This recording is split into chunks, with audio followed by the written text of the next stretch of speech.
हमनी के बीच में डॉक्टर राकेश तिवारी, आपसे अनुरोध बा कि कृपया मंच पर आई और श्री सतीश वर्मा जी के स्वागत कइल जा।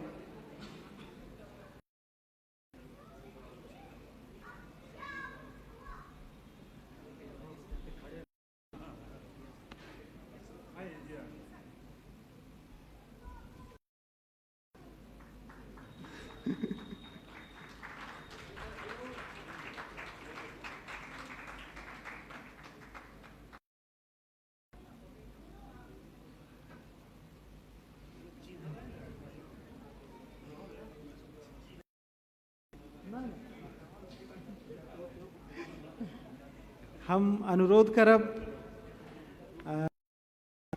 डॉक्टर आशुतोष मिश्र जी से कि आप आई और उज्जवल जी के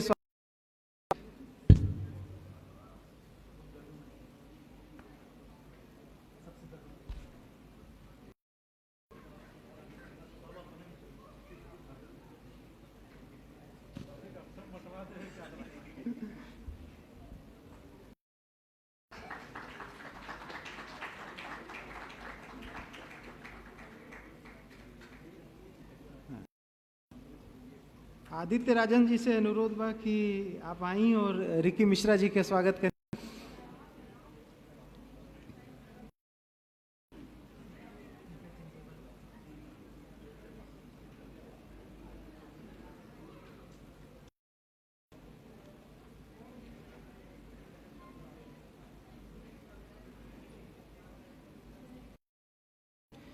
और यायावरी के टोली के मजबूत स्तंभ गौरवमणि त्रिपाठी जी आई और मुन्ना भाई के स्वागत करें।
और अब मंच और माइक दोनों मुन्ना भाई के हवाले।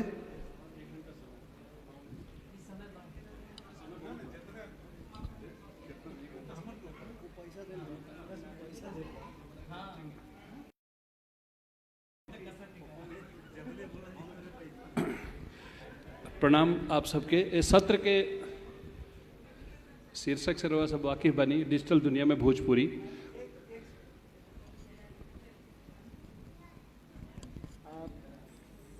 हमनी के वॉलेंटियर टीम के कुछ सदस्य बा लोग जो सवेरे से लगल बा, तो कहें से कि कुछ बच्ची सबके दूर जाए के बा, तो अब वो लोग जाई, तो हम चाहता नहीं कि जौन जाए बा वो लोग वायरल कलाकार और आरजे चोखा और डॉक्टर श्रीस ये सब के हाथे अपना सर्टिफिकेट पावे और तक समझे। तो अनुरोध बा सुधीर जी सर्टिफिकेट के साथ और मेडल।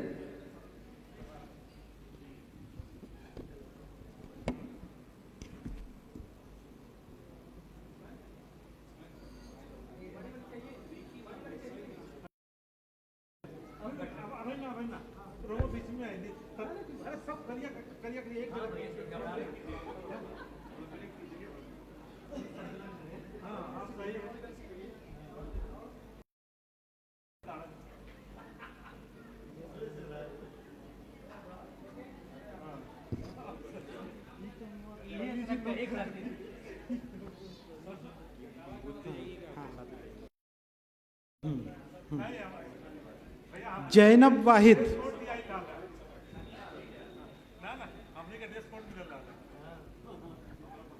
जैनब वाहिद,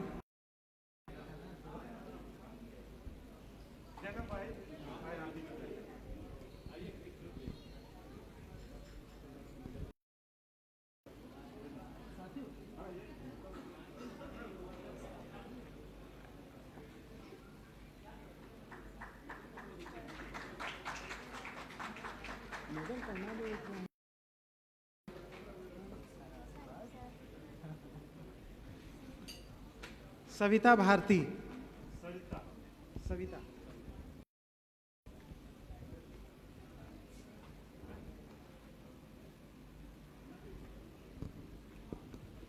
नूरीन खातून,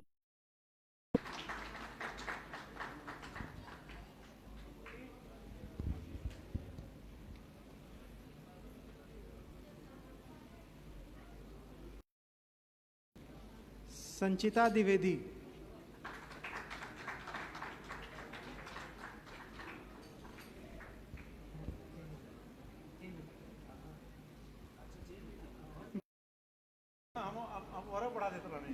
पायल पांडे,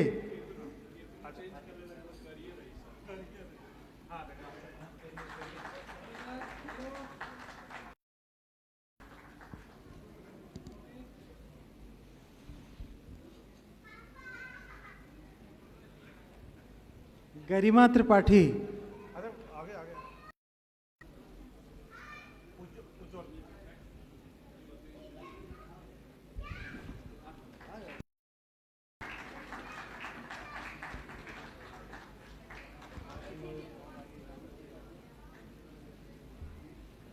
कामिनी साहनी, बुजुर्गों को भी मौका मिलना चाहिए।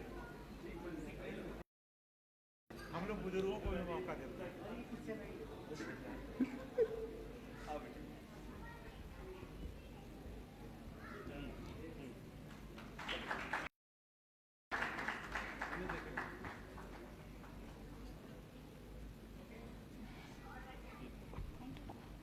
जूही गौड़,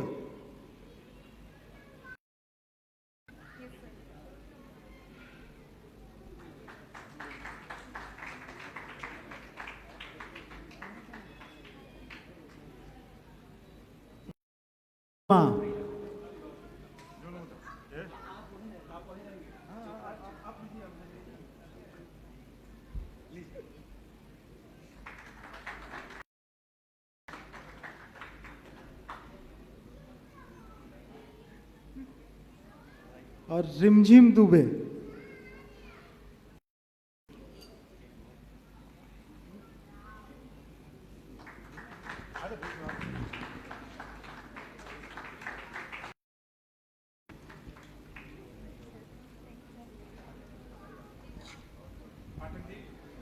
आइए हम लोग बुजुर्गों को मौका दें।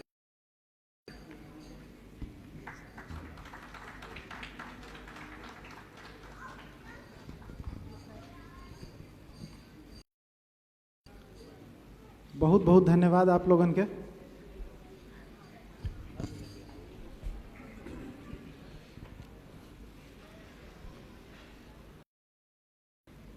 उसका ठीक है, बढ़िया।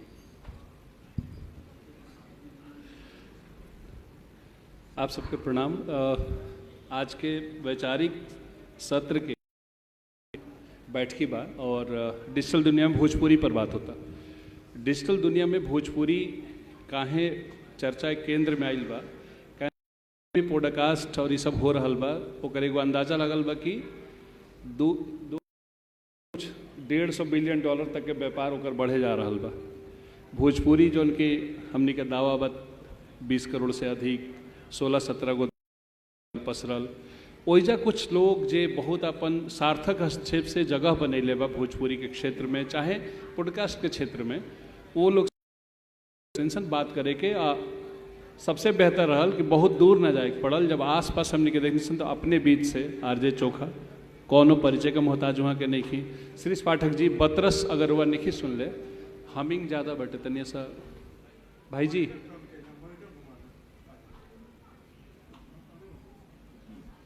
हाँ ठीक बा, हम कर लेते हैं। तब बतरस यूट्यूब पर बाटे ऑलरेडी वह देखी है, सब्सक्राइब करी। बहुत अच्छा सार्थक बात कही खातिर, खास तौर पे राजनीति के इतना वैश्विक राजनीति के बारीक समझ रखे वाला श्रीष भाई के जब सुने निजामनी के इतना सहज भाव से, तो अच्छा लगेला कि कम से कम कुछ चीज़ अपना जबान में मिलता। कैसे हमरा तब इंटरनेशनल रिलेशन पर तो हम सोचे कि अंग्रेजी छोड़ के कुछ हो ही नहीं कर सकत, लेकिन थैंक यू बतरस के, और वह सब देखी बतरस के भी।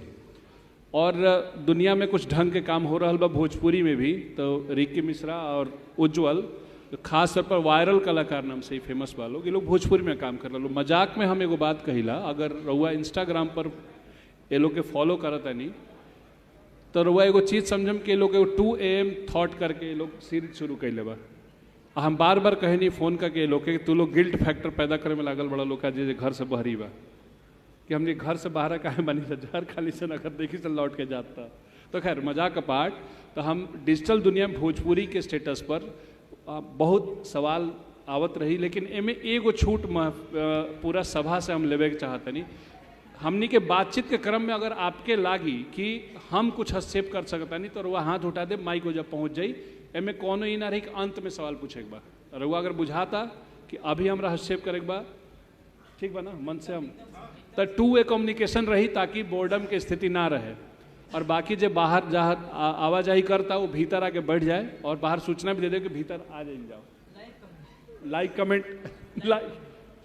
लाइक कमेंट जितनी होला वो तरी सही जा कल जा सकता लाइक कमेंट, ठीक बा। तो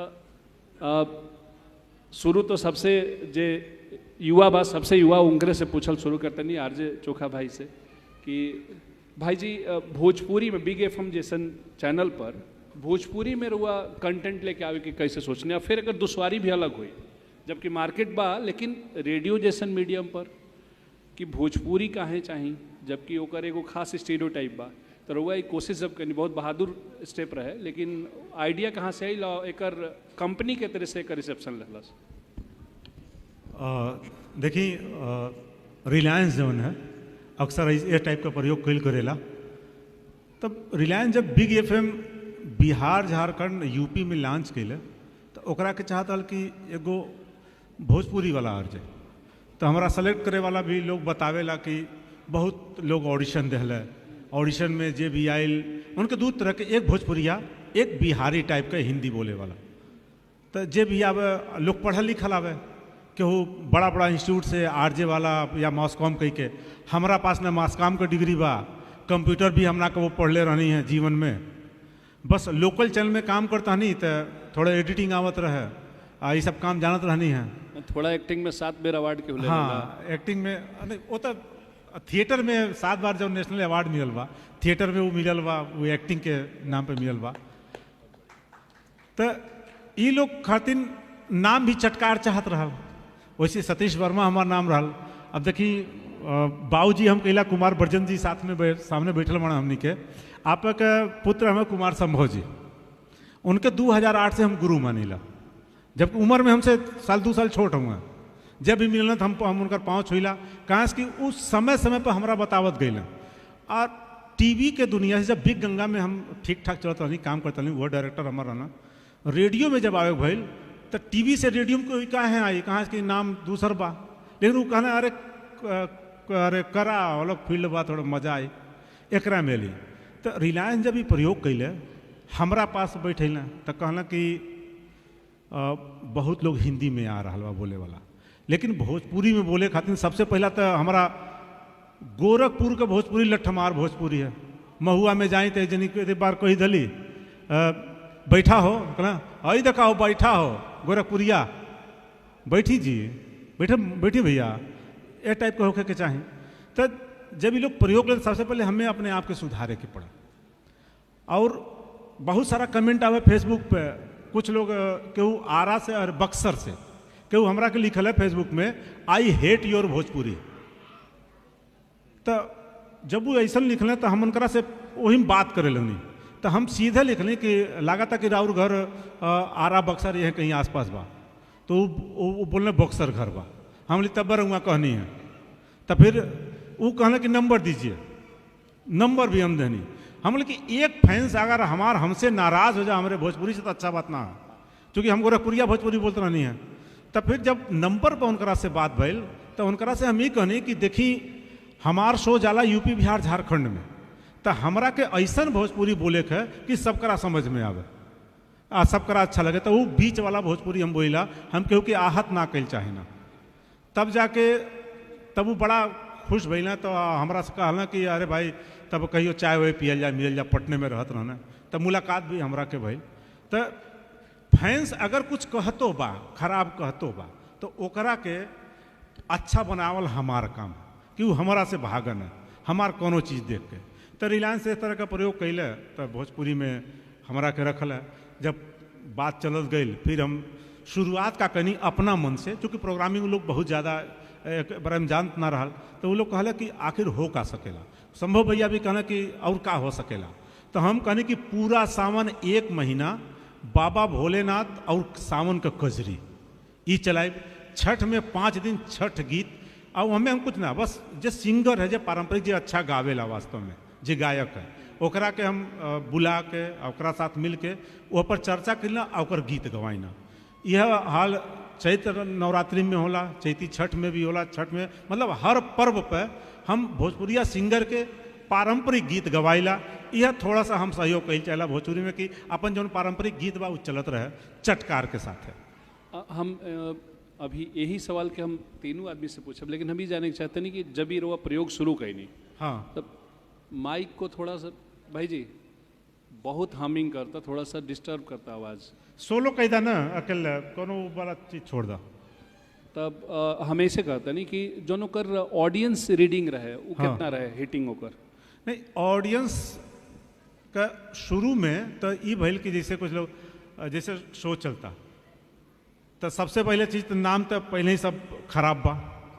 आज खराब वो है, सबसे ज़्यादा भोजपुरी के नाव खराब कैले बा जे कबो पूरा फिल्म भोजपुरी ना देखले बा, कोनो भोजपुरी के बात ना कैले बा। रहुआ के हम बता देंगे, छोड़ के उदाहरण हमारे मित्र हुए 2 चीज़। अभी लेटेस्ट एगो पिक्चर हम कहनी है छठ, नितिन नीरा चंद्रा को डायरेक्टर हुआ, राष्ट्रपति पुरस्कार मिलल बा पिक्चर बनावे खातिर, मैथिली खातिर मिलल बा। हाँ। देशवा का। हाँ, अब देखी उनकरा बड़ा अच्छा बात कि उनके फिल्म के सेट पे जब हम गई नहीं, अरे गीत गाओ नहीं हो हॉल से तनी तनी अरो सुन ले रिक्वेस्ट मैं। बाकी थोड़ा सा साइलेंस हाँ। प्लीज। हाँ। उनकरा जब सेट पे, चूंकि भोजपुरी के तो हम बहुत फिल्म 22-23 को फिल्म कहनी, तो भाई जी सॉरी, इको करता साउंड बहुत ज्यादा।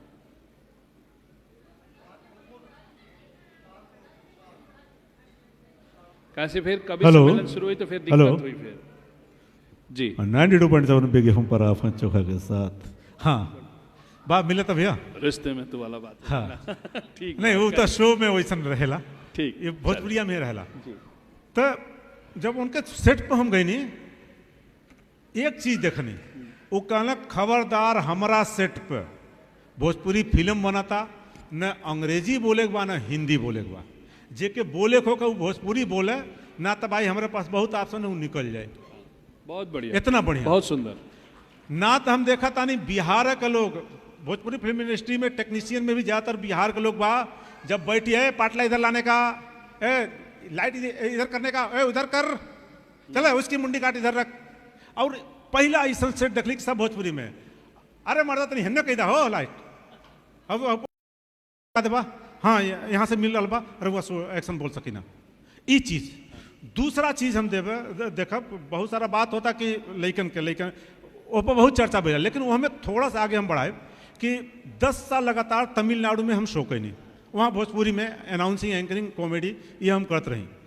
वहाँ के लोग जौन बा देखते नहीं, वो लोग का लड़का तमिल भी फर्स्ट क्लास बोलता, और हमनी के गैले पर आके पैर छुअता, सारा बात भोजपुरी में, एक शब्द हिंदी में नहीं। ओकरा बाद जब हम पूछली वो लोग से कि भैया बड़ा अच्छा लोग भोजपुरी बोलता, कहला कि हमनी के चीज़ में, हमनी घर में एगो बात है, हमने ये कहा जाला हिंदी, जे कहला अपने लड़का के हिंदी में बात करो, उस सबसे बड़का मूर्ख है हमारे। हिंदी लड़का के छोड़ दा, वो जमाना सिखा दे, वो कहला हिंदी जमाना सिखा दे। तमिल, यहाँ तमिलनाडु में बाटा तमिल अंग्रेजी तो स्कूल सिखावता, भोजपुरी सिखावे वाला केहू ना बा। भोजपुरी के सिखाई, हम सिखाए। वो जैसा लड़का घर से बाहर कदम रखी सब तो हिंदी बोलता, ओके कहे, ओके टोका ही नहीं चाहिए कि तुम हिंदी में बात करो, हिम्मत ना। उससे कहा कि भोजपुरी में और वो हमसे, हमारे मित्र हमसे कहना, जौने दिन हमारे लड़का हमारे बाबूजी से हिंदी में बात कैली तो हम शर्म से मर जाबे। कहाँ से कि आज हम अपने बाबूजी से हिंदी में बात ना कैले बानी। तो सिर्फ सिखावे का बा भोजपुरी, बाकी चीज़ तो जमाना सिखाई दे। तो जनता जौन है ना, शुरू में जैसे गाना सुने तो लोग भोजपुरी के शुरू में जब आयल तो नया गाना रहा है, आजकल जैसे गाना चलता तब फीडबैक ही मिल कि गाने अच्छे नहीं हैं, ये लोग कहे। तब गाना बदलल गए, पुराने समय के जौन भोजपुरी रहा है, बलम परदेसिया वगैरह, हाँ वो सब सारा गाना ओके बुलावल गए, मंगावल गए। वो गाना जब लॉग में लग गए तब लोग रिलेट करे ना कि अरे मतलब इतना बलम परदेसिया का जब रिलेट करे, अब वही सब हमके तब तक आरजे नमस्कार प्रणाम बिगम पर रंगा बानी आरजे चोखा के साथ हमारा बुझाता कि रंगा निमन का गाना सुन लिया। वैसे मोहम्मद रफ़ी गईले बाड़ा। तो ये चीज़ ले लें कि अब तो बड़ा बड़ा गायक आ ही नहीं रहा बा, लेकिन वो जमाने में किशोर कुमार, मोहम्मद रफ़ी का, मुकेश जी गावत रहना, लता जी गावत रहने। तो रंगा के बात बता दें एक बारे में। तो जब हम ऐसी कली तो लोग सुनल शुरू कैले, तब रिस्पांस मिले लगल और चलिए तब जाके चल जाला। 9 साल हो गए, 9 साल से हम वो रेडियो में बाणी। अब भोजपुरी FM में पहला ऐसा FM है जो लेके चल रहा बा हम बाड़ी में। बहुत बढ़िया। हॉल से एक बार और गुजारिश करब कि बहुत सीरियस बात होता है, ये बहुत मजेदार जाए वाला बैठे। तो अगर मंच के तरफ ध्यान नहीं है तो बेहतर रही कि मंच से परे जाके बात कही जाए, कैसे कि हमनी के आपस में बतरस करे खातिर बैठल बन जाए शिरीष भाई के चैनल। तो शिरीष भाई रवा एगो बढ़न यूनिवर्सिटी में प्रोफेसर बानी, अंतर्राष्ट्रीय संबंध पर बहुत बारीक नज़र रखिला, लेकिन जब बतरस लेके आईनी तो दुनिया के अलग अलग हिस्सा के बहुत सहज सुपाच्य ढंग से शुरू करनी बात, सुष्ठु ढंग से हम ही कहते नहीं कि ई आइडिया के तरी डेवलप भइल कि पॉडकास्ट के भीड़ तो बहुत रहे, लेकिन हम इहे लेके आए कैसे मोस्टली CCC वाला थी कॉन्सेप्ट बैठे, सिनेमा क्रिकेट सेलिब्रिटी वाला, लेकिन रउआ लंबा कि ये विषय पर एगो आदमी के पकड़े के बा, ओकरा रूट तक जाए के बा, ये बात से परे जाके कि एकर ऑडियंस कैसे कि राउर रास्ता बहुत टफ बा, मनोरंजन नहीं है, ओजा ज्ञान बा, तो ज्ञान के रास्ता तनी टफ होकबे करी। तो लेकिन ओजे बहुत तेजी से जा रहा बन, लोग के पसंद एगो फैन बेस बनल शुरू हो गई बाटे। ये आइडिया कैसे आई? तो सबसे पहले तो भोजपुरी समाज बैठल बा हमरे सामने, सादर प्रणाम बा। भोजपुरी के बुजुर्ग बाटे हमरे सामने, सादर प्रणाम बा। और ये बड़ी हिम्मत के बात बा कि एक परिवार यायावरी वाया भोजपुरी शुरू कैले बा। आदरणीय वैभव भैया और आदरणीय क्षमा भाभी जी, ये इतना आसान नहीं बा एक्चुअली। काहे कि जब कोनो चीज़ शुरू करे के होला तो सबसे पहले मन में 2 बात आवाला, एकर जरूरत बा कि नहीं और एक हम चला पाइब कि नहीं। और जब मिशन भाव बहुत ज़्यादा हो जाला तो मन फिर नफ़ा नुकसान नहीं दिखाला। तो ऐसे में यायावरी, जबकि जागृति कितना बा वो तो लौकता बा, लेकिन कम से कम अभी धमक बा भारत में कि भोजपुरी पे एक महा उत्सव होला, गोरखपुर में होला, हर साल होला। तो एक खातिर बहुत बहुत धन्यवाद और बहुत बहुत ताली। आप जो क्वेश्चन पूछली भैया, लगभग आप खुद दिल्ली यूनिवर्सिटी में बटले बाटी, क्लास के अलावा सिलेबस के इतर बहुत ढेर बात हो ही नहीं पावाला। भइल टीचर क्लास में हमारा तनी गरिमा हो जाला कि भाई ये बात ऐसे ज़्यादा नहीं खींचल जा सकत। तो घर से हम चली तो यूनिवर्सिटी पहुँचत पहुँचत हमें लगभग 1 घंटा लगाला। और 1 घंटा में कितना क्यों गाना सुन ली, तो पॉडकास्ट लगे लगल। तो पॉडकास्ट जब चले लगल तब ये दिमाग में आयल कि बड़ा बढ़िया बातचीत होता, बहुत बढ़िया बातचीत होता। लेकिन हम बहुत ये देख ली कि जोन मन पूछे वाला बा वो कुछ सोच के आयल बा, और जबले वो 10 चीज़ नहीं पूछ लेता ओकरे चैन नहीं बा, जबकि वो सोच के जो आयल बा उससे बढ़िया बात वो मन कहा था। और वो बतिया काट के अपन घर से लेकर जो सवालवा बा ओके दगले के बेसब्री बा। और हम गाड़ी चलावत थी तो हमें गुस्सा लगा था कि अरे तू ओके काहे काटा था यार, तुमसे बढ़िया सवाल, तुमसे बढ़िया जवाब देते बहु। और दूसर बात, उनके काट के जो तू सवाल पूछला वो सवाल ओकरे उत्तर से मैचो नहीं करता, एकर मतलब तू सुनतो नहीं बटा शायद। तो ये के सुनत सुनत हमारे मन में बहुत कसक हो गई कि यार या तो तू बुलावा नहीं केहू के, और बुलौले हो तो के सुन ले यार। तो ये तो खैर उस समय मन में आयल, तो उस समय ई नहीं आयल हल कि हाँ ठू बतरस शुरू करे के चाहिए। फिर दिमाग में एक और बात आई भैया कि हमन पचन का जो पहचान बा, जैसे सब रोटी खातिर कुछ न कुछ तो करते बा, केहू डॉक्टर बा, केहू वकील बा, केहू गावत बा, ठीक बा, बहुत बढ़िया, लेकिन हमन का जो सांस्कृतिक पहचान बा जेकरे बिना हम अधूरा है। अगर हम आपसे बतियाई और आप आत्मीयता ढूंढल जा तो बिना सांस्कृतिक कोसेंट के तो बात हो ही नहीं। तो पॉडकास्ट में का होत बा कि मनी सेलिब्रिटी बा ओके बुला ले, एक के मनैया के 4 जगह ही बुलावल जाता, और जो वो 4 मनैया 4 जगह ही जात हमें एक के बतिया कहतो बाटे, वो परेशानो बाटे। अब हमारे पॉडकास्ट में नीलोत्पल मृणाल ले वो हमसे सीधे कह दें कि श्रीज भाई पॉडकास्ट जो है चरस हो गया है, क्योंकि बोलने वाला तो फिर भी जो है घर से सवाल लेके चल रहा है, लेकिन जो बोले आवत वो का बोले वह बतिया कितना दोहरावे। तो हमारे दिमाग में मतलब हम जब हमार कहती तो हम ही नहीं बाटी, जन पीछे का हमारे 5-6 जनी का टीम बा, कि शायद भारत में या हिंदी पट्टी में एक सांस्कृतिक पॉडकास्ट, एक कल्चरल पॉडकास्ट का कमी बा, और बिना संस्कृति के आपका पहचान नहीं बा। वो निक हुई, बेकार हुई, गाली हुई, गलियन हुई, लेकिन वह है। अब हमें एक बात हम जोड़ल चाहते तनी, पिछले सत्र में एक छोटी सी बात भइल, पीछे बैठल लाली तो पूरा तो नहीं समझ पौली, लेकिन हमार जो पहचान बा हमें अच्छो हमार हवे, बुरो हमार हवे, बुरो से हम बनल बाटी, अच्छो हमार बनल बाटी। तो एक मने बहुत बढ़िया सवाल पूछ लें यही स्टेजे से, कोनो बहुत बढ़िया सवाल पूछ लें हूँ, और सवाल बहुत बढ़िया भोजपुरी में पूछ लें हूँ।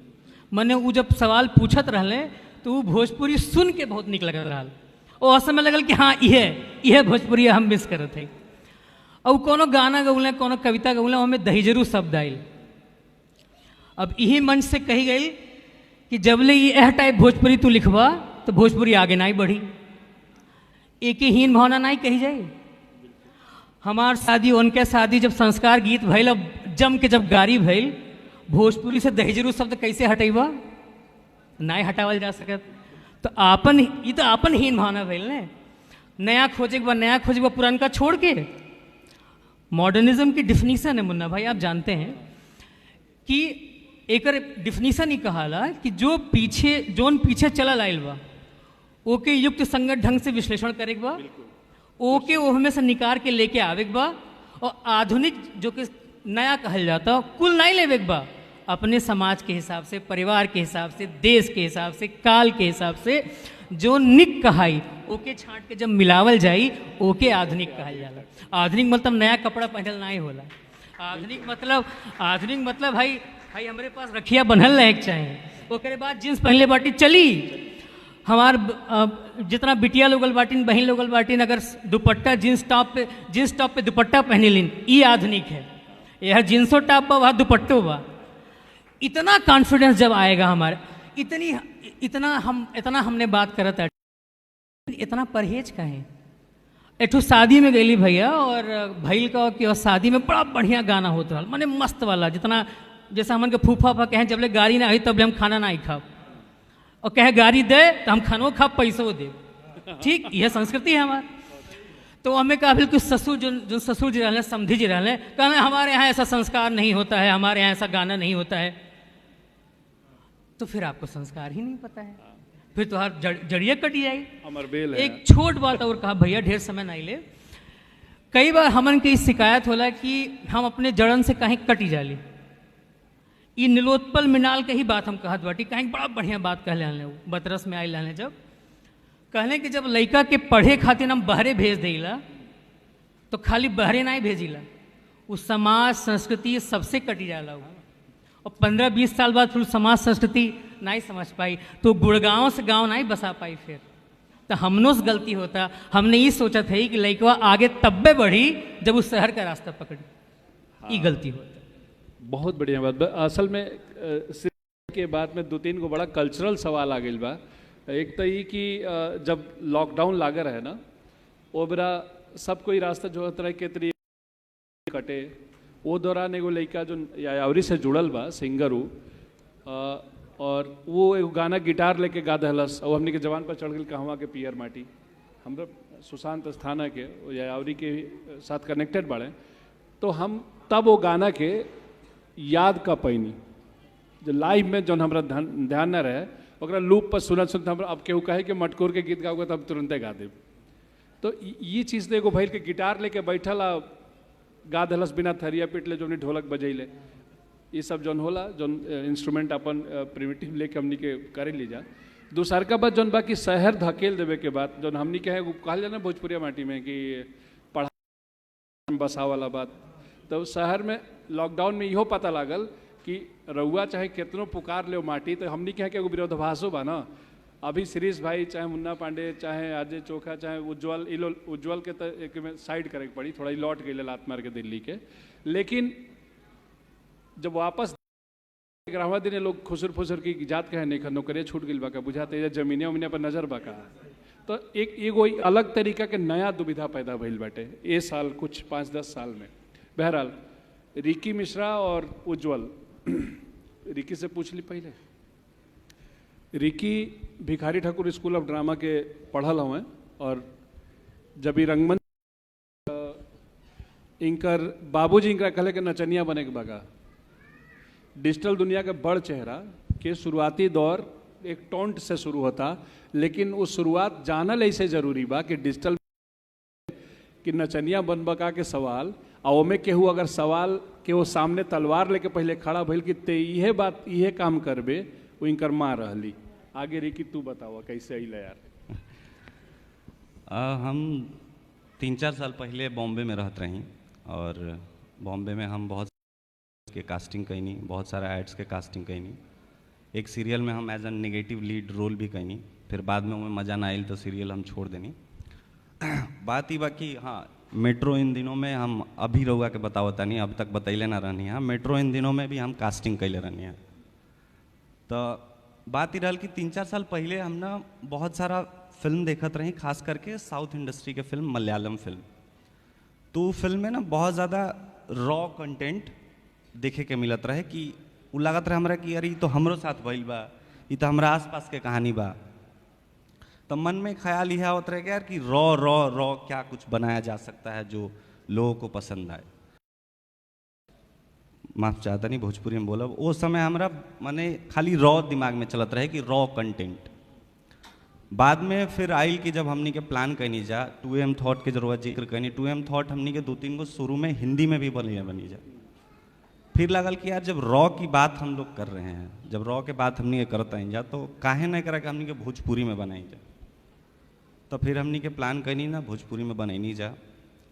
पहला वीडियो ही हमनी के 5 million views I with in 2 दिन। लेकिन व्यूज पर जाए से पहले इतना फॉलोअर तार के 6 लाख 10 लाख जे भी बा संख्या पर जाए से पहले तू नचनिया बने गए लो, कैसे वो कहानी हम पूछनी है, लेकिन कहानी तू लेकर चल गया मेट्रो पर। बात बाकी हम थिएटर की स्थिति बता दें हमनी का भोजपुरी रंगमंच के वर्मा भाई, ये कहानी जरूरी ऐसे बा कि एगो घर के माता लड़के पति के सामने खड़ा होकर बेटा कहली कि तू काम करबा। कहानी बड़ा इंटरेस्टिंग। 7-8 साल के उम्र रहे हमार, तो हम गाना बहुत गावत रही। हम गाना आजो बहुत बढ़िया गाइला। तो गांव में देवी गीत नाटक वाटक बहुत होता रहे। आजकल वो कल्चर खत्म हो गई बा, वो कल्चर के बहुत ज़रूरी बा।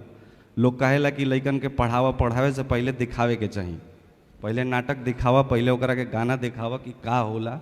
तो हमरा बुझाला कि ज़्यादा इंटरेस्ट आई, तो हमरा साथे हुए भइल। तो हम गाना वाना गावत रही बहुत।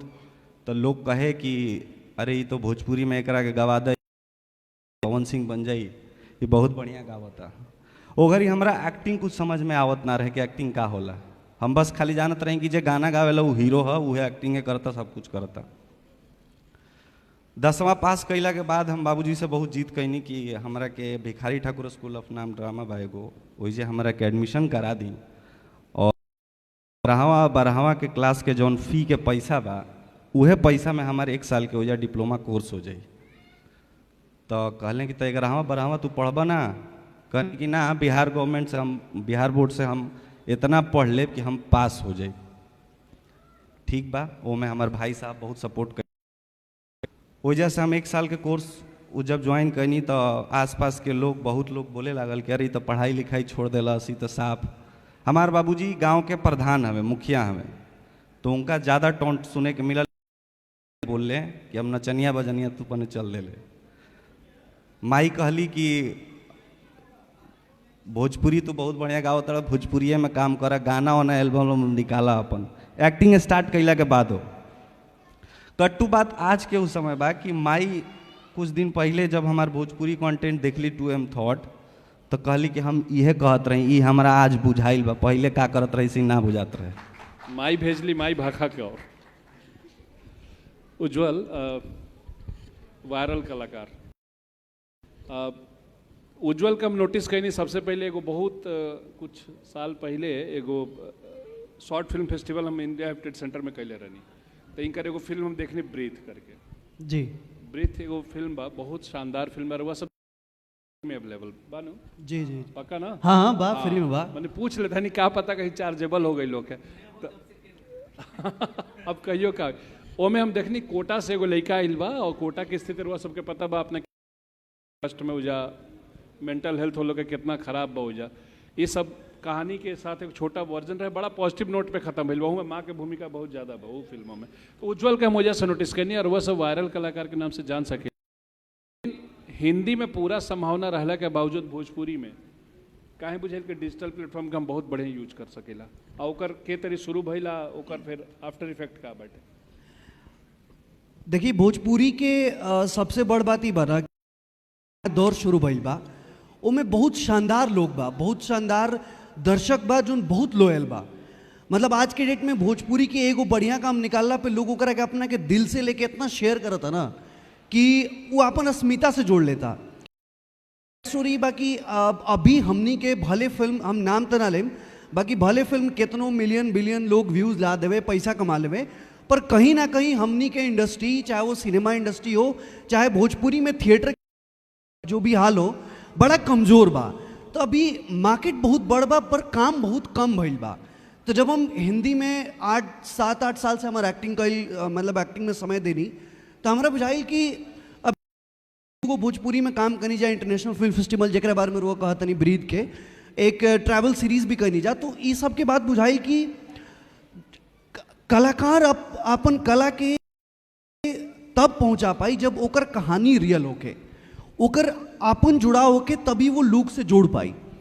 तो जब हमनी के थॉट बिल्डिंग होला ना, जब भोजपुरी भाषा होला ना, तो ओकर स्ट्रॉन्ग पॉइंट वो भोजपुरी के रेफरेंस से ही आवेला। कहे के मतलब कि अगर हम कोई कहानी लिखम तो हम अपन रेफरेंस से, हम अपन जीवन के अनुभव से ही लिखम। तो आइडिया ये आयल कि काहे ना भोजपुरी में हमनी के जोन सिर्फ बात करते हैं जा कि भोजपुरी के माहौल गंदा बा, इंडस्ट्री नहीं खे, ये नहीं खे, वो नहीं खे, तो ब्लेम देवे से ज़्यादा ज़रूरी बा स्टेप लेवल। तब समझ में आयल कि भोजपुरी खातिर अगर कुछ करे के बा, इंतजार नहीं खे करे के, बस काम करे के बा, अपने आप धीरे धीरे धीरे माहौल बदल जाई। और जब आप वो शीर्ष पर पहुँचब नू, जहाँ से लोग कही कि आवा यावरी के मंच तारा खातिर खुलल बा, लोग सुनी, तब लागेला कि भोजपुरी खातिर कईल उ शुरुआत बहुत दूर तक ले जाई हमरा के। तब भोजपुरी में जब हमनी के काम स्टार्ट भई तो बहुत लोग के अप्रिशिएशन मिलल। हम नंबर उम्बर तक ये चलते बहुत कलाकार के नंबर लोग कहेला कि ना ध्यान देवे चाहिए, पर हम कम कि भोजपुरी में हमनी के पिछला 2.5 महीना में भैया 4 करोड़ से ज़्यादा दर्शक जुड़ लें, और 4 करोड़ से ज़्यादा दर्शक ऐसा कहले कि तो हमार कहानी है। अब हमनी के साथ दिक्कत ही बना कि हम सबके अपन अपन कहानी बा, पर हम सबके अपन अपन कहानी कोई कन्नड़ इंडस्ट्री वाला, कोई मलयालम इंडस्ट्री वाला, कोई बंगाली इंडस्ट्री वाला कहता, पर कोई भोजपुरी इंडस्ट्री के लोग नहीं के कहत। तो जब हमार कहानी हमरे भाषा में कोई दिखाई नू, तब लगी कि अरे यार ई लड़का वो काम करता जो हमरा कल चाहत रहे, ई लड़का वो काम करता, हम तो बैठ के बोला तनी कि माहौल गंदा बा, हई बा, हऊ बा, पर ई लड़का भोजपुरी के आगे ले जाता। तो भोजपुरी में काम बहुत जरूरी बा। ये चलते भी कि सबे ब्लेम करी तो काम के करी।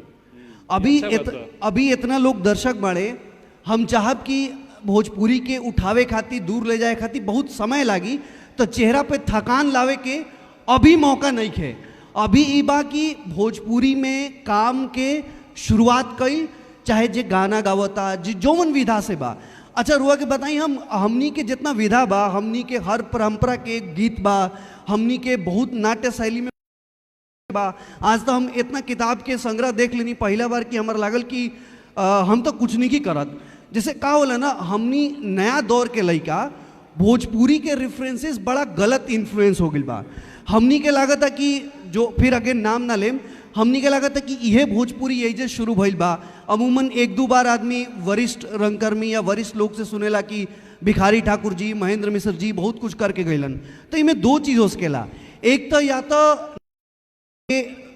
लिखे के जरूरत बा, नया काम करे के नाट्य विधा में, फिल्म विधा में करे के जरूरत बा, या फिर जौन हमनी के साहित्य बा ऐसा नहीं है कि आज के समय में जी के कहानी रेफरेंस नहीं के रखा, बिल्कुल रखा था। हमनी के बस दो काम करे के बा, अगर वह कर सकी ना तो नया काम करी, अगर नहीं कर सकत तो वो अपन इतिहास बा जो भोजपुरी के संग्रह बा ओकरा के ऐसा रेफरेंस बना के ऐसा तकनीक के उपयोग करके आज के समय में इतना रिलेटेबल बनाई कि हर बच्चा बच्चा तक समझे। अब ये बताएं कि लोग बहुत में गांव में कहल जाला कि भोजपुरी में मत बतियावा, इंग्लिश में बोला, हिंदी में बोला। ये पता बा इसे काहे होला, काहे कि माँ बाप ना हिंदी के इंग्लिश के बड़ा कमर्शियल तरीके से देख ले बा, बड़ा स्टैंडर्ड तरीके से देख ले बा। हम रुआ के एक बात बताओ तनी, अभी हाल फिलहाल में मुंबई गई रही, 100-200 करोड़ के आसपास लोग के जितना हमारा सर्कल बा, जे भी बिहार से बानू पहले बिहारी को मिल जाओ तो हम भोजपुरी में बतियाई। ऐसा नहीं कि ई गरिमा के ना सिर्फ एक मंच पे, एक कमरा में, एक इवेंट में रखे। आज जाई फेसबुक पर पोस्ट लिखी राउर 10 गो आदमी जोन एक रिएक्शन ना दे तो इन्हें वो भोजपुरिया दे के दे दियन, कह रहे भाई बड़ा गजब लिखला। और अपन भाषा में लिखल, अभिनय कई, नाटक कई बा, काहे कि इतना सहज बानू आदमी के अगर कोनो इमोशन भाव एज ए एक्टर करे के बा कि हम बाप से कहे कोटा या दिल्ली, तो हम जितना रिलेटेबल अपन भोजपुरी भाषा में जितना अभिनय सरल कर पाई, काहे कि हमारा रेफरेंस बा लाइफ के, उतना हिंदी में पाई।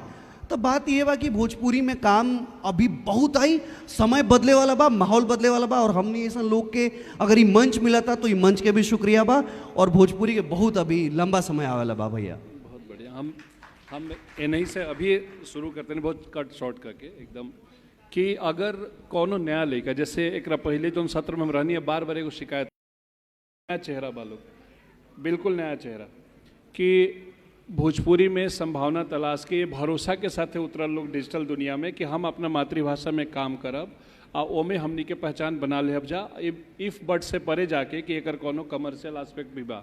हमरा नहीं बुझात कि के दिमाग में, आप चारों के हुई दिमाग में कि पहले कमर्शियल कोनो हिट मिल जाए हमनी के, बस एगो रहे कि हम अपना भाषा में काम करते हैं, लोग से कनेक्ट बन जाए, हमारा मजा आवे, हमरा मन के बात होके ओमे, मतलब पॉलिटिकल ना मने अपना मन के बात हमनी के, तो वो बारे में बात होता रहा। असल में केहू भी जे अपना भाषा के आदमी कोनो बढ़न मंच पे बा आ केहू के देखा था कि चाहे कोनो दुनिया के आदमी होके कि अमुक लड़का बहुत अच्छा काम कर रहा बा, चाहे ओकरा के हम शेयर कर ली, चाहे ओकरा के बार बार एगो शिकायत आवेला, जैसे हमनियों के बड़ा कनेक्ट बा बम्बई वाला, तो लोग कहेला का जे फलाना फलाना फलाना तो वो जब पहुँच गए बाड़े लेकिन इज्जत नहीं कन, ठीक। तो ये तरीका कोनो एक्सपीरियंस बा का कि केहू एकाएक लागल होके जब जीवन में एकदम तम छा गई होके, अंधेरा छा गई होके, बुझात होके कि अपना पर भरोसा कम होत होके, आ लोग कहे कि केहू ऐसा आदमी एकाएक आवे दे, दूरे से सही पीठ पे हाथ रख दे, बेटा बढ़िया काम करत रे, बढ़िया जइबा, ऐसा को भइल बा को अनुभव? देखिए ये थोड़ा अभिनेता ही तो थोड़ा स्टोरी टाइप के सुना होता नहीं। देखिए जौन पेड़ अपन जड़ के साथ जुड़ रहेला ना, मौसम कैसनो आवे, पतझड़ आवे, बसंत आवे, गर्मी आवे, वो जिंदा रहेला। एकर कहानी बा कि NSD के आप सब जानते हो, हम नेशनल स्कूल ऑफ ड्रामा में, तब पंकज त्रिपाठी सर आई रहन, तो उनका से आप लोग के मौका मिली कि भाई सवाल के वो पूछे, तो ऐसे ही हम खड़ा बनी पिछला लाइन से और शुरू भई बातचीत के मौका। तो जैसे ही हम सवाल पूछनी नू तो पंकज सर कहते ने, अरे उज्जवल का हाल बा हो, ये बढ़िया अभिनेता है, एकर काम देखा लोग। अब हम ये समझनी कि अगर हम हिंदी में करत रहती, ये देखिए एगो बड़ा बड़ा दूसरा तरीका सोचे पड़ी कि आप भोजपुरी में काम बढ़ावत नहीं कि भोजपुरी रहुआ के बढ़ावता। अगर भेड़ चाल में चलब तो हिंदी में काम करे वाला हर स्टेट से लोग बा जो मुंबई में स्ट्रगल कर रहा बा, पर अगर में रह के बिहार के काम करे या कहीं भी रह के एक पार्टिकुलर स्टेट के आइडेंटिटी बन के काम करी, तो हमारा लगता है ज़्यादा ओकरा प्रोत्साहन मिली। एक कोट होला कि भीड़ का हिस्सा नहीं, भीड़ का कारण।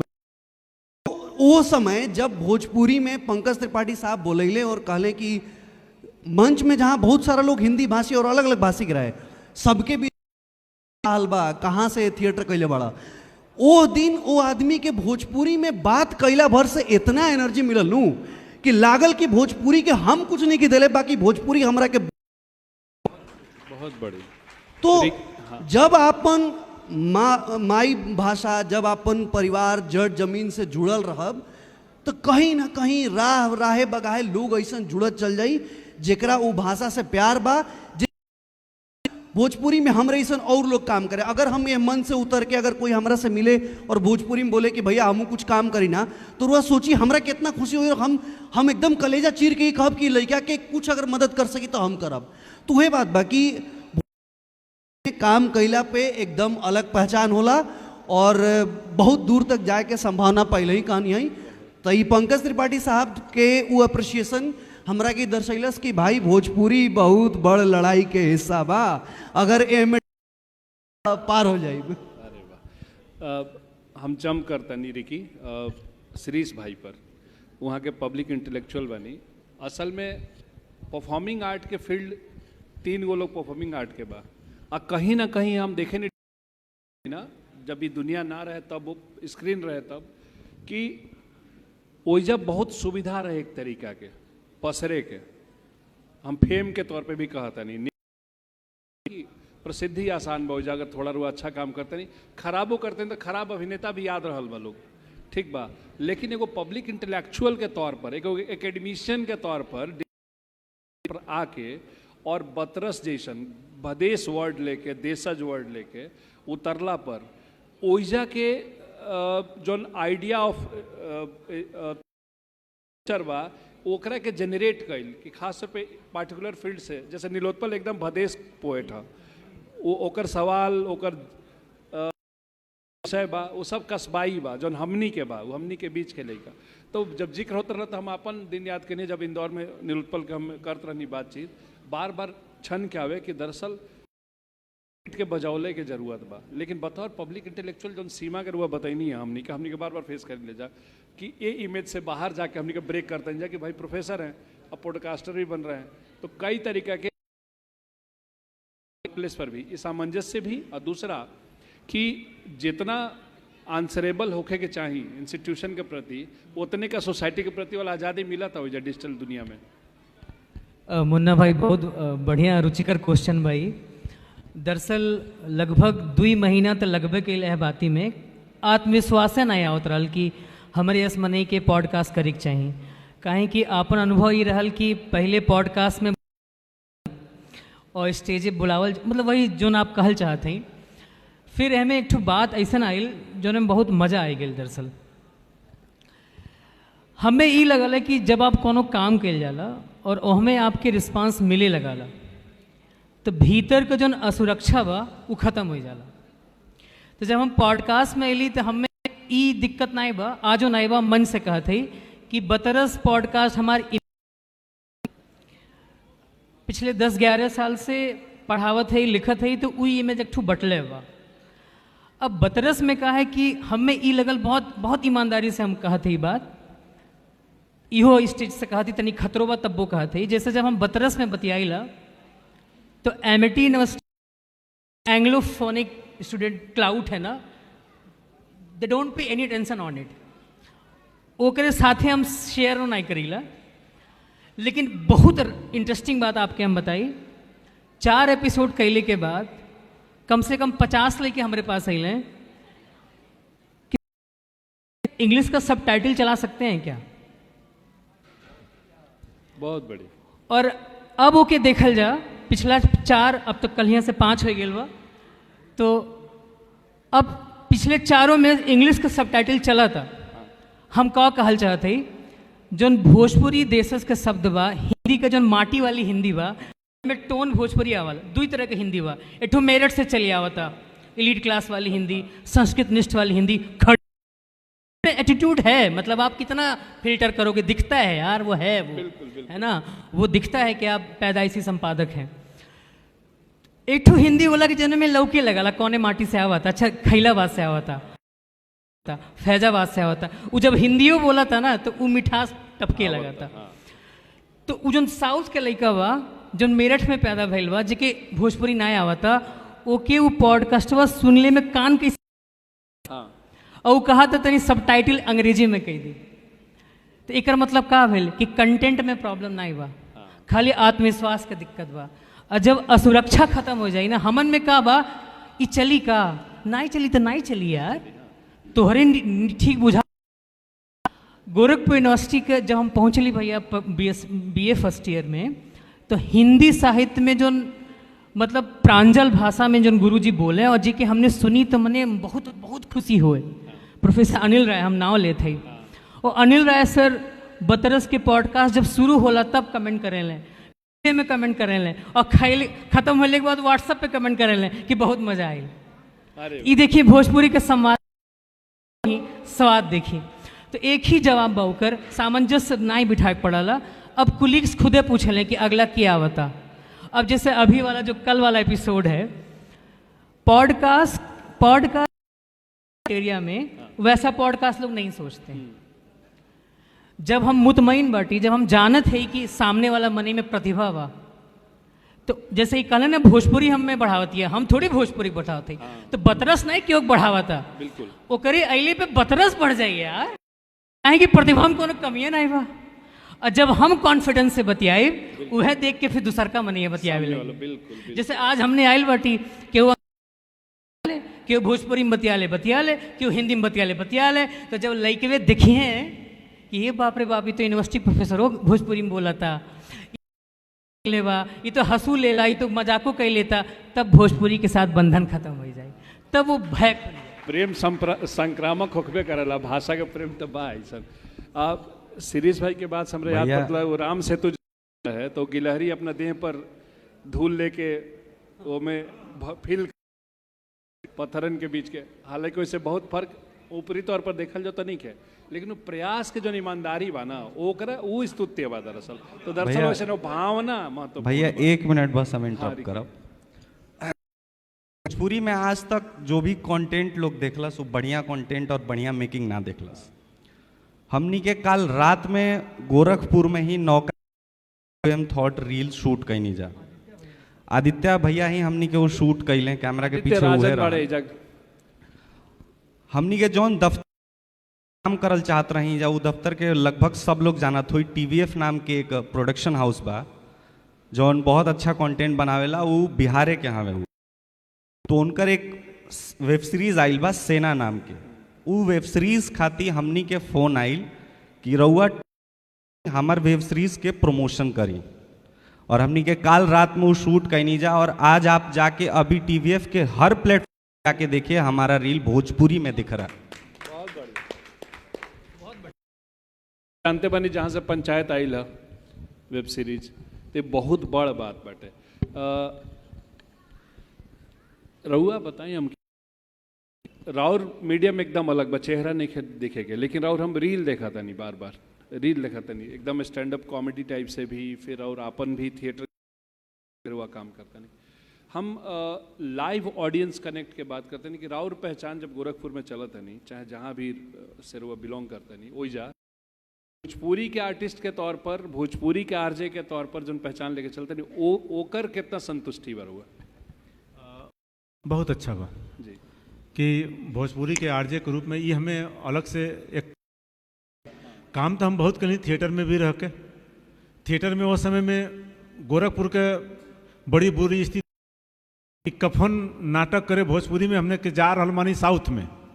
आज उन लड़के जुड़ल बाना, वो हमें से केहू एक जनी एगो लड़की भी साथ में बैक स्टेज रही, वो तुरंत भर उनका अम्मा बाबू जी अल स्टेशन पर छोड़े, हमारे गुरु श्री केसी सेन जी से कह रहल बानी मेरे मम्मी पापा से भोजपुरी में बात मत कीजिएगा। गोरखपुर विश्वविद्यालय में पढ़त रहनी है, उनका माई बाबूजी आके हमारे गुरु जी का पैर छू के भोजपुरी में बतियावल शुरू कर, सबसे लोग भोजपुरी में बतियावत रहे। तो गुरु जी हमारे कहले ए बाबू दिन और आए कुछ देखे के मिले, नाटक करें हमने जाके जा रहल मानी भोजपुरी में, अपने में से केहू कहता भोजपुरी में मत बतिया। तो इहो स्थिति हम देखले मानी, लेकिन बहुत सारा सिनेमा के लिए थिएटर करनी, लेकिन जौन रेडियो जॉकी के रूप में, भोजपुरी वाले के रूप में जौन पहचान मिलल, वो पहचान और कहीं से ना मिलल। फिल्म भी बहुत सारा कहीं, ओकरे बाद भी अब जौन फिल्म कर रहा बनी, अब जौन आता तो स्टैंडर्ड लेवल के आवे था, बढ़िया वास्तव में भोजपुरी कर रहा बा। जे बाकी कॉमर्शियल, बहुत ज़्यादा कॉमर्शियल रहुआ जनते बाणी कि आज के डेट में सोशल मीडिया का समय बा, सोशल मीडिया पे जे भोजपुरी में अच्छा बोलता, अच्छा बतियावता, कोनो बात कहता, कै सब देखता, आज 14 सेकंड में मार झटका कमर हे हिलावता, करियाई होने जा गिरता, ओकर देख ली मिलियन। हाँ अच्छा, शायद यही से पहिलका सत्र में एक जगह केहू चर्चा के लिए रहे कि जौन लौका था तौने बिका था। हाँ, अरे ठीक बना, मास्टर कहीं साहब वाला- ने बड़ा वही बढ़िया जैसे बोलना भरोसा है। मत आई लोग है। मास्टर साहब एगो बोलना है कि भाई अगर वहाँ चाहतानी कि लइको भी रहें तो चटकार गोलगप्पा से काम ना आई चाहिए, उनके खातिर चाउमीन पिज्जा रखे के पड़ी थोड़ा सा, ऐसा ऐसा कही के। जैसे हमरे फिर वैभव जी दही चूरा के ऊपर चल गया। सीनियर लोग यहाँ बैठल बा, थिएटर करेला, रंगमंच करेला, ये लोग अक्सर पिक्चर का शूटिंग करेला, कुछ न कुछ हमेशा होता रहा। लेकिन ये भाई लोग हमके बहुत ज़्यादा राय तो नहीं देवे के चाहिए, लेकिन जमाना के हिसाब से भाई लोग से ही कहल चाहब कि रहुआ से अच्छा बनावा तानी, लेकिन कभी ये दिखाई यहाँ का लोग सऊदिया में गइल बा, वहाँ मजदूरी करता, सांझी के बैठ के का बतियावता कि कहो हमें कहलस कि हई करे के देखा हमसे ऊँट धोआवता, वह पर बनाई। मलेशिया में अपने भोजपुरिया लोग जाके परेशान बाड़े, बोला खाते कुछ और गई कहानी, थोड़ी थोड़ी कि लेडीज दिखा तब 4 मर्द के, जैसे भाई बोल रहे 4 मर्द के कहानी लेके दिखाई विदेश में, जो तो कि मड़ई दिखावे, धोती दिखावे, गम, तब भाई बोले ना कि जीन्स चाहिए, जीन्स दिखाई, कोनो कंपनी का ड्रेस दिखाई, पीला हेलमेट दिखाई, आ दिखाई 4 गो मजबूर भोजपुरी में कैसे विदेश में बैठल हुआ बतियावता, वो काहे नहीं वायरल हुई। जैसे भाई कहानी 4 गो लड़का गोरखपुर के जाग बारे पढ़ा था, या तो एगो गोरखपुर के, एगो आरा का, एगो पटना के, कहीं के, और वो लोग बतियावता, अरे भाई बड़ा से हमनी के पढ़ल जाए, बाबूजी तुम्हारा हई मजदूरी के कैसो भेजल है, तब न हिट हुई। अब वह लेके चल जाए, वह गमछा, वह धोती, तो ना ही चले वाला बा। जमाना के हिसाब से हम पैंट बूचट पहिर के और बड़े अंदाज में भोजपुरिया बोला, सब खांटी के चीज रहेला ओकरा में के बदले के जो नमस्कार प्रणाम बिगम पर हुआ वानी आड़े चका भाई गजबे के बात कर रहा ढंग से रुआ एकरा के कह दिया, ढंग से एक बार परफॉर्म कर दी। अच्छा, ढंग से ये आरजे वाला परफॉर्म करे पड़ना। 7 बार फर्स्ट प्राइज जब लिहल गेल बा एक्टिंग में, आरजे चोखा नाम से पॉपुलैरिटी बात, तो परफॉर्मेंस होके के चाहिए कि ना, ये बात तो परफॉर्म करके कहे के पड़ी। क्योंकि ये लोग से ऐसे नहीं कहत कि लोग 2 बजे रात के जो 2 AM थॉट करेला, ये लोग हमनी खानी लोग के गिल्टी देला। तो जान लें कि यूपी बिहार झारखंड में तो अलग अलग फ्रीक्वेंसी है, लेकिन कंपनी देखे बिग FM, तो हमें फ्रीक्वेंसी हम ना बैला, तो सीधा ही शुरू करब कि भाई सावन का पावन महीना चल रहा बा, ऐसे में हर कोई यात्रु बा कि भोले बाबा के दर्शन कली, जोहार नमस्कार प्रणाम बोलबम बिगम पर हुआ वानी आरजे चोखा के साथ। अब भाई गाँव का छोटका शिवालय होके, चाहे बाबा धाम होके, चाहे बाबा गरीबनाथ का धाम होके, हर जगह भक्त लोग के भीड़ लग रहा बा कि कितना जल्दी जल अर्पित कर लें। तो खैर सावन का पावन महीना है, और ये लोग इहो कहेला कि बाबा भोलेनाथ पूरा सावन यह धरती पर विचरण कर परिवार सहित, तब पूज लें, पढ़ के तो आशीर्वाद दे दिए हैं। कहाँ से कि वह गो ऐसा देवता है जो एक गो बेलपत्ता पर मान जाना, कुछ ना जान कही दे तब वो मान जो है, तब मना ली भोले बाबा के। यार आगे हमनी के साथ रही है एगो नीमन के गायक, वो गायक का नाम बताए, उनकरा से सुनो जाइए कजरी भोले बाबा के गीत भी सुनत रही बिगे हम धुन बदल के तो देखिए। एक मतलब हम रिकी के एगो सवाल हम रह गए बा, रिकी से पूछम, छोटा आंसर करिए रिकी, लेकिन ओकरा पहले आरजे चोखा के पीछे का कहानी बा? आरजे चोखा का हम बताइए कि जैसे कुमार ब्रजेंद्र जी बाण, इन्हीं के पुत्र कुमार संभव महुआ में हमारा साथ काम करता हूँ, उस सोच का रियल कहानी, वो चूँकि मूल निवासी ये लोग बलिया का हुआ कि उनकर एगो चाचा रहना, वो लैकन के ट्यूशन पढ़ाना बड़ा तेज तर रहना, आ एक जनी रहना तो वो 5 बार है, अरे फलन वक्त दिन भैल बड़ा कि हरदम फैल होगा काटी धारा जे होकर वो वही उदाहरण दे, तो वो ओके लोग घर से भगा दिल कि जो तो कुछ खरीद रही है। आज ट्यूशन पढ़ावत रहा उनके लिट्टी बड़ा भैया आज है लिट्टी खाने पैसा बिहान देवे, तो उनका लिट्टी हमार नाम चोखा, वह ये सीरियल के शुरुआत कैल लिट्टी और चोखा। आई इतना हिट भइल जबकि 4 बजे में नहीं होला। ओकरे बाद भी जब गाँव में जाई तो लोग कहे अरे चोखवा आइल बा, चोखवा चोखवा आइल बा, ए चोखवा हम महीना मुँह थोड़े पहल करी भाई, उनको में वह खुशी रहे। तो यहीं से हमारा नाम चोखा पड़ में खत्म भैले। नंदी चले शिव के धाम में नारद मुनि बनल रहनी है। हाँ वो खत्म भैले। देखिए आज चोखा नाम से मशहूर हो गए, नहीं केहू लोहा सिंह के नाम से मशहूर हो गए। ये रेडियो का ताकत ही बा। हाँ ठीक भाई। उज्जवल इतना कॉन्फिडेंस कहाँ से कि लॉन्च करते ही वायरल कलाकार लिख ला अपना के, एकरा पीछे का कहानी बा? इतना कॉन्फिडेंस कहाँ से आयल कि तुम सब छोड़ छाड़ के थिएटर रेडियो छोड़ के एकदम पहले ही चैनल बनल तो वायरल कलाकार? और वो कहल जाला नु कि के पूत क्या है वो वाला पूत के कॉन्फिडेंस रहे कि नहीं, पूत के पाँव पालने में ही दिख जाला। तो एक चीज बस हम ऐड करब, मतलब वही चलते नाम बस हो गई वायरल कलाकार। और कलाकार के जिंदगी या कलाकार के सोच अलबल बलबल भागत रहेला, बस वो पहुंच जाला अपन कला के प्रति भरोसा और ईमानदारी के कारण। एक बात बस हम ऐड करम, हमनी के सेशन के नाम है भोजपुरी डिजिटल दुनिया में। पता बा हमरा बहुत दिन से ये बात समझ में जो रुआ भी कहनी आई कि डिजिटल दौर में अगर भोजपुरी के बहुत काम और बहुत नाम बनावे के बना तो पहले ही समझे के पड़ी कि डिजिटल से जुड़ल टारगेट ऑडियंस का बा। मम्मी पापा लोग डिजिटली बहुत ज़्यादा पे डिपेंडेंट नहीं खन। अगर हमार भैया के लड़का या नया जनरेशन के लोग अगर बात ज़्यादा, तो हमनी के ई कैटर करे के पड़ी कि जो कहानी जो दुनिया के लोग लेता वो भोजपुरी में पहुंचाई। अब एक एग्जाम्पल देता नहीं कि अगर कोई कहानी हम अपन ऐसा कुछ लिखब छोट भाई या भतीजा इंस्पायर हो जाए, तो ओकरा दिल में ओकरा दिमाग में हम बिना ही कहले भोजपुरी के बीज डाल देम कि भोजपुरी बोलल बहुत जरूरी बा। हम ओकरा के ई बिना कहले समझा देब कि इंग्लिश कहले बा, हिंदी मत बोलो, भोजपुरी बोलो, ई मातृभाषा। दरअसल वो थॉट डाले के पड़ी कि भोजपुरी एक भाषा है और भोजपुरी राउर आपन भाषा एस्पेक्ट्स बहुत बा। कला के विविध तरीका से भोजपुरी के लोगों तक पहुंचावे के पड़ी कि हमार बाबा भी देखस टेंट बने, हमार माई भी देखस, हमार बाबू भी देखस और हमार छोट भाई भतीजा सब देखस। तो डिजिटल दौर में अगर भोजपुरी के बहुत स्ट्रॉन्ग करे के बना तो वो तरीका का, अब जैसे हम एक एग्जाम्पल लेते हैं और हम मिलकर बोले नहीं जा आर्टिफिशियल इंटेलिजेंस के ऊपर, एआई के ऊपर भोजपुरी में बतियावल दो लड़का। इमेजिन करी कि लोग का सोची बनावे से पहले, वो पहले ही दिमाग में है कि इतना चली 1 वीक को 10 लाख से ज्यादा व्यूज कमेलस। तो हम कैसे मान ली कि भोजपुरी खाली अनपढ़ गंवार और माइग्रेंट लोग के भोजपुरी भाषा बा?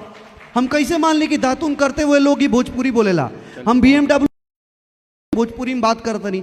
तो कहे के मतलब ये बा कि भोजपुरी भाषा उ सबके खातिर परोसे के पड़ी, अपन अपन विधा से, अपन अपन कला, अपन रिकी बहुत एक लाइन के बस कि जब तू कहला कि कास्टिंग छोड़ के अला बॉम्बे से खास तौर पे फिल्म तक मेट्रो इन दिनों के, तो बॉम्बे छोड़ला के पीछे का थियरी रहता रहा अला तो फिर भोजपुरी में सीधे आमतौर पे के डिमोशन खानी देखल जाला। हाँ हाँ सही बात, सही बात। उम्र के हिसाब से भी ठीक ठाक जवान बड़ा, ओकरे बाद सुंदर भी बड़ा। हमेशा से नु हमारा मन में रहनु कि हम आपन पसंद के काम करल चाहतनी। हमार आपन पसंद के काम है एक्टिंग, आपन पसंद के आपन मालिक अपने होकर चाहतनी, यही से हम आपन काम खुद स्टार्ट करनी, बस सिंपल जवाब। बहुत बढ़िया। बतरस वाला जो चैनल भइल, बतरस नाम ही काहे बतरस? हाँ हो सकत रहे ना? हाँ कुछ हो सकत रहा, लेकिन कि आज जब कम्युनिकेशन रिवोल्यूशन हो गया बा, ढेर कुल्ला माध्यम बा बतियावे खातिर, लोग बतियावा था, रस खत्म हो गया बा। बहुत बढ़िया। मतलब खाली बतियावत चला जाता और बहुत दाई तब मिस कॉल पड़ल बा तो परेशान होके रखा था। फिर दुई मनई बतिया सकेले और बतियौले में बहुत मजा आवाला, ई मनई भुलाता करना। और दुई बात बहुत छोट समय हम जानत है, समय कम बा, बस दुई बात कहल चाहती अगर आप अनुमति दे दी। दिल्ली एनसीआर या शहर में जो दुई तरह के मनई बाटे। एक मनई ऊ बा जो कहा था कि हमरे गांव बा, और एक मनई ई कहा था कि गांव नाई बा हमार, जोन बात तो यही बा। तो जेकर नाई बा तो तेकरे पास बचल हुई जितना वो बचा पोले हुई, लेकिन जेकर गांव बा ओकरे खातिर कहत है कि अगर तू चाहत हवा कि तोहार गाँव आवे, नाती पोता तोहार गाँवे आवे, तू ओके सर्कस लेखा न दिखावा। और अंग्रेजी बोले वाला लइकवा अगर गांव के बूढ़ी काकी से एक शब्द भी भोजपुरी बोल दई ना तो वो महतारी तरी जाए। बहुत बढ़िया। सही बचावल चाहत हवा तो ये समझा कि कब तुम्हें कब बोले है। तोहार लइकवा अंग्रेजियो जाने, भोजपुरियो जाने। और एक आखिरी बात कहब, चीज है ये कार्यक्रम यही खत्म हुई, ओकरे बाद ही कार्यक्रम जिंदा रही डिजिटल पे। तो तोन कहीं वो किस कोशिश करी, चाहे रील बन जाए, चाहे व्हाट्सअप करी, चाहे भाषा फेसबुक पे जैसे आप बताओ तली ओके भोजपुरी में करी न तो अमर रही, एक समझ लें। जितने जल्दी समझल जाई उतना जल्दी हमन के फायदा हो। बस तो इस डिजिटल दुनिया में भोजपुरी के सुनत रहे। भोजपुरी डिजिटल पर भी उपलब्ध बा हर फॉर्म में, प्लस स्टोरी टेल ऐप के तौर पे भी मौजूद बटे। बतरस रुआ यूट्यूब पे देख सकीला, हर तरीके के मीडियम पे बतरस भी बा, आरजे चोखा भाई भी बानी, वायरल कलाकार ये लोग भी बा। हम सबको इस अपील कर और बेहतर कंटेंट देखे के बा, भोजपुरी के साथ खड़ा होके बा, तो इहो एगो मौका भाई खाली ओकरा के क्लिक कर देवे के बा, लाइक कर कि ऐसे का हुई कि छोटा सा पार्टिसिपेशन ही कम से कम ये हौसला के बल दी। एक और ही हम बताते नहीं भोजपुरी के रीजन हमार कहाँ जिंदा रहेला, हमार पैदाइश भइल ओइजा एगो सिनेमा हॉल रहे, वो जौन मोहल्ला में हमार पैदाइश है कागजी मोहल्ला में, तब दरबार सिनेमा के हमारे बटे। तो हम भोजपुरी के जितना कल्ट देखनी सब दरबार सिनेमा के पर्दा से देखनी। तो बहुत साल बाद जब हम वो कॉम्प्लेक्स अभियो वो कॉम्प्लेक्स गायब हो गई वजह से, तो हमरा बुझाला कि कुछ चीज़ भीतर के गायब हो गई बा। तो कल्चरली एगो वैक्यूम बन गई ओजा कॉम्प्लेक्स बटे। लेकिन अब बुझाला कि ओजा के उस समोसा, ओजा के सीट के उस सुगंध, ओजा के पर्दा के एगो पूरा जादुई संसार सब खत्म। जौन संसार भइल बा वो यूट्यूब पे, इंस्टा पे, अलग अलग फॉर्म पे, फेसबुक पे मौजूद बा। यही चार गुया लोग के तौर पे पर शुक्रिया रुआ सबके सुनला खातिर। आज माफ़ी चाहतनी, सवाल ना लेब सन। बहुत शानदार कवि जे सीखे नहीं जा, जेकरा के सुन के हमनी के खुद समृद्ध होके ले जा, वो लोग के कार्यक्रम बा, वो लोग के आदर सहित मंच पर बुलावल जाई। एक अनुमति चाहब जा। धन्यवाद।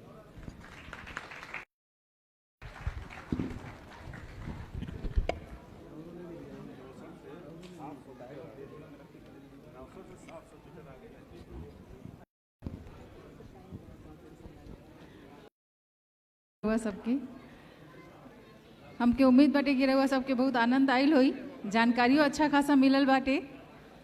तो एक बार बतरस आरजे चोखा के और ये वायरल कलाकार के जरूर सुनी।